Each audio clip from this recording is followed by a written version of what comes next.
पाकिस्तानी जनता, पाकिस्तानी अवाम चंदा लेती है, गरीब है, भूखे पेट सोती है। ये मोहतरमा ये फरमा रही थी, कह रही थी, ओ बीबी तुम्हारे जो मुल्क में हालात हैं, तुम्हें अपने हालात के बारे में कुछ नहीं पता। जो तुम लोग ड्रामों में ड्रामे करते हो, लिटरली ड्रामे का नाम किसी ने सही ड्रामा लिखा है कि 500 करोड़, 800 करोड़, 1000 करोड़, 1800 करोड़। तुम लोग की अवाम तो बिलो दी बेल्ट जिंदगी गुजारने पे मसरूफ है।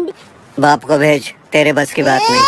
तौबा तौबा, आज ये क्या हो गया? तौबा तौबा, पाकिस्तान के खिलाफ भारत ने बड़ी कार्रवाई कर दी। तौबा तौबा, 12 मिराज विमानों ने पाक और पीओके में घुसकर जैश के ठिकानों को तबाह कर दिया।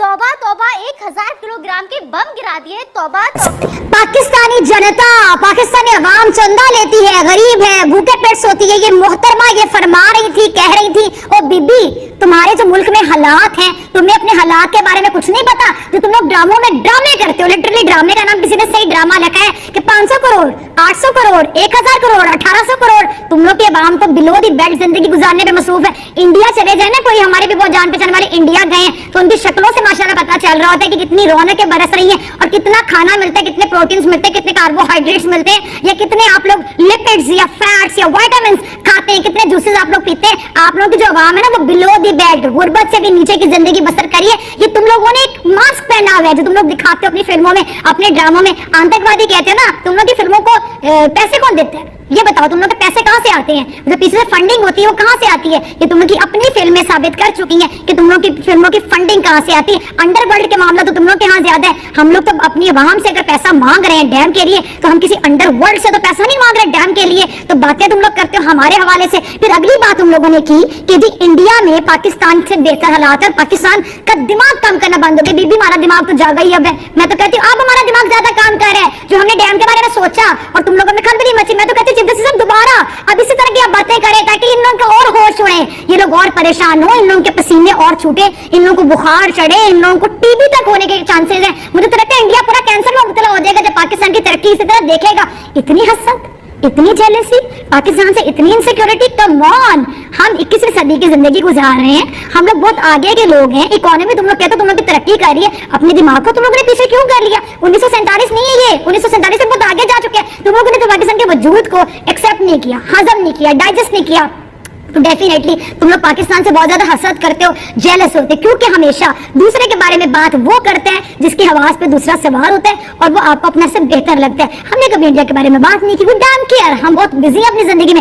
हमें जरूरत नहीं कि हम इंडिया के बारे में हमेशा बात करें, इंडिया में अपने एजेंट्स भेजें, इंडिया पे नजर रखें। फिर दूसरा तुमने कहा कि पाकिस्तान में जो जहादी लोग हैं वहां पे पाकिस्तान का पैसा जाता है, फंडिंग होती है। तो जरूर सुना होगा कि खिसियानी बिल्ली खंबा नोचे, लेकिन आज हम आपको बताते हैं कि जब जेब या खजाना खाली हो जाता है तो इंसान दिमागी दिवालियापन पर उतर आता है। और आजकल पाकिस्तान की मीडिया को देखकर कुछ ऐसे ही लग रहा था, लेकिन आज हम बोलेंगे और तुम सुनोगे। तौबा तौबा, आज ये क्या हो गया? तौबा तौबा, पाकिस्तान के खिलाफ भारत ने बड़ी कार्रवाई कर दी। तौबा तौबा, 12 मिराज विमानों ने पाक और पीओके में घुसकर जैश के ठिकानों को तबाह कर दिया। तौबा तौबा, 1000 किलोग्राम के बम गिरा दिए। तौबा तौबा, 300 से ज्यादा आतंकी ढेर कर दिए। तो जिस पाकिस्तान की पूरी इकोनॉमी गधों के भरोसे चलती है, वो हमें गुर्बत का ध्यान झाड़ रहा था आजकल। और इनकी हालत को देखकर तो ऐसा लगता है कि पाकिस्तान में बच्चे भी गधे ही पैदा होते हैं और बड़े होकर गधों से ही उनकी रोजी रोटी चलती है। तो गुर्बत में कौन जी रहा था? चलिए आपकी गलतफहमी भी तोड़ देते हैं आज। और हाँ, पाकिस्तानी मीडिया जरा ये नखरे शक्रे दिखाने से पहले अपने लोगों से थोड़ी जानकारी तो मांग ली होती। आज हम बोलेंगे और तुम सुनोगे।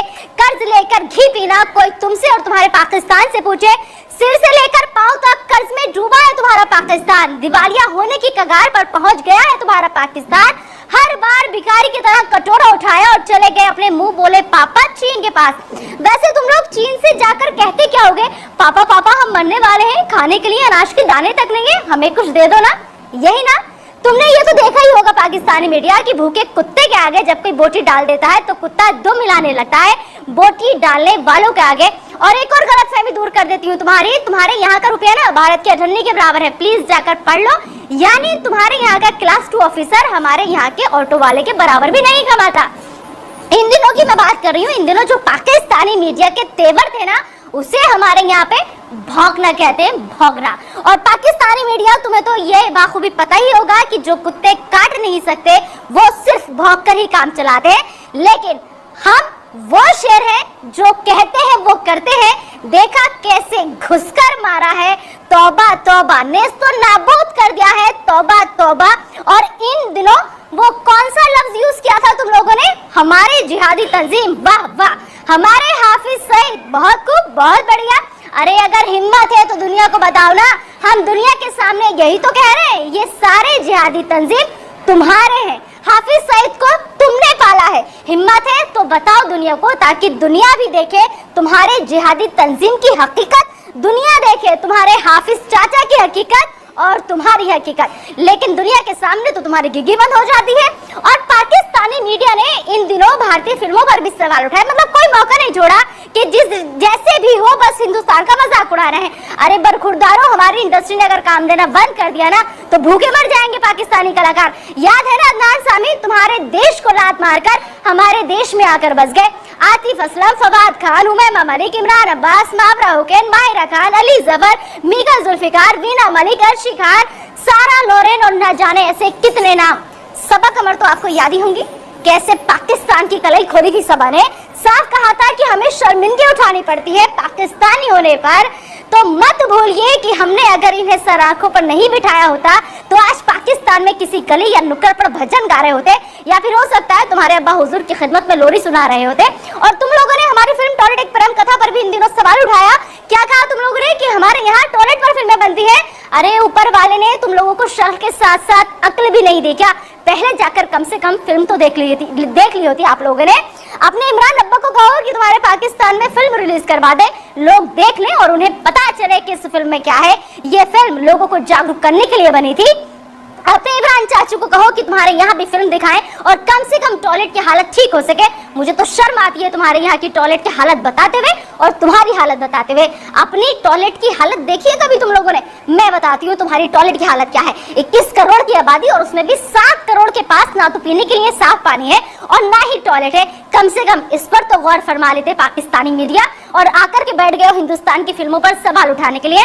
तौबा तौबा, इन दिनों ऐसा लगता था जैसे किसी ने पाकिस्तान की सारी मीडिया को भांग की गोली दे दी हो, इसलिए नशे में उठकर चले आते थे और अपना पूरा ज्ञान बककर निकल लिया करते थे। अब मैं पूछती हूँ, हाउस द जोश? क्या कहा? Dead sir, roasted sir? तौबा तौबा, ऐसे नहीं कहते, बुरा लगेगा आपके आकाओं को। अब बात तुम्हारे मजहबी ज्ञान की भी कर लेती हूँ, क्योंकि इन दिनों ये भी तुम लोगों ने खूब झाड़ा। तो सुनो तुम गीदड़ और भेड़िए लोग, हमें मजहबी ज्ञान तुम दे रहे थे। तुम्हारे यहाँ हिंदुओं का कत्लेआम होता है, 25 सालों में उनकी आबादी बेहद कम हो गई। कम से कम ये तो पढ़ लिया होता कि पूरी दुनिया में सिर्फ हिंदुस्तान ही वो देश है जहाँ सारे मजहब के लोग एक साथ रहते हैं और सबको आजादी है प्यार से मोहब्बत से रहने की। और हाँ, मुसलमानों का जिक्र भी इन दिनों तुम लोगों ने खूब किया वहाँ की मीडिया ने कि मुसलमान यहाँ पे हिंदुस्तान में परेशान है। अरे किस मुसलमान की बात कर रहे हो आप लोग? मैं भी एक मुसलमान हूँ और मुझे फक्र है, गर्व है अपने हिंदुस्तानी होने पर, और उस अल्लाह का लाख लाख शुक्रिया अदा करती हूँ कि उसने मुझे हिंदुस्तान की सरजमी पर पैदा किया है। तो सुन लो पाकिस्तान और सुन लो पाकिस्तान की मीडिया, सुन लो तुम गीदड़ और भेड़िए लोग, हिंदुस्तान शेर है, शेर था, शेर है और शेर रहेगा। और ये हम क्यों कह रहे हैं, इसका सबूत आज तुम्हें मिल गया है। तुमने ठीक ही कहा था कि अब ये 1947 और 48 का हिंदुस्तान नहीं है। ये भी गलतफहमी दूर कर लो कि 1971 का हिंदुस्तान है। अब की बार घुटने पर तो झुका दिया है और जरूरत पड़ी तो काट कर रख देंगे। याद है ना 2016 घर में घुसकर सेका था, और वैसे ही आज फिर से सेका है, क्योंकि हम बोल कर मारते हैं, सामने से मारते हैं। हम तुम्हारी तरह बुज़दिल नहीं है। और अब तुम लोग बदले की बात करो, किससे बदला लोगे? हमारी शराफत देखो, अभी भी शर्म महसूस करो कि हमने न शहरियों को निशाना बनाया है, न तुम्हारी फौज को निशाना बनाया है, सिर्फ आतंकी और उनके कैंपस तबाह के हैं। तुम्हें तो हमारा शुक्रगुजार होना चाहिए कि तुम्हारा काम हमने कर दिया। बाकी जो बचे उन्हें अगर खुद तबाह कर लो तो इसी में तुम्हारी खैर है, क्योंकि सोचिए अगर जंग हुई तो तुम्हारा मुल्क हिंदुस्तान के सामने कितने मिनट टिकेगा? ये सवाल अब पाकिस्तान के हुक्मरानों को भी परेशान कर रहा है, क्योंकि तुम्हारे पाकिस्तान को एहसास हो चुका है कि उस पर जो ये बड़ी आफत आई है वो अब थमने वाली नहीं है। और आखिर में कान खोलकर एक बात और सुन लो, जिस दिन हमारे देश के नौजवानों का, देश के नागरिकों का और ज्यादा दिमाग घूम गया ना, उस दिन कराची, इस्लामाबाद और लाहौर में भी तिरंगा लहराता हुआ नजर आएगा। फिर तुम्हारे पास बिलबिलाने के अलावा कोई रास्ता नहीं